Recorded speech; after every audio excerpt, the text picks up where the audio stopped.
Morning dire sa mga Tagaliluan. Naaman day mo'y project ni Diskaya day diha. Good morning yung tanan ha. Ang ako, mo great lang ko, maimbuntag ninyo diha. Congressman Doc Frasco, Cristina Garcia Frasco, Mayor Frasco, tanan din ha sa Liluan. Good morning ninyong tanan. Pagkadaghan sa mga contractors nga taga Sugbo, nanguha gid mo taga Manila, no? Ang master mahigala sa flood control project mo ginagda sa proyekto dito sa Liluan. Straight to the point. Ang lungsod sa Liluan kininginganlan og Kutkut River, mobalor manghigala og 395 million. Straight to the point. 395 million pesos, Kumusta man ang Kutkut River? Doon na ba din ha, mga higalay na, nasugdan na diha? Unsa na ba na, ha?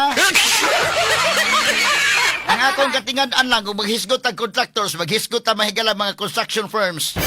Pati naghanang construction firms sa Sugbo, Unya, nanguha gid mong taga Manila, kinagyong master sa flood control.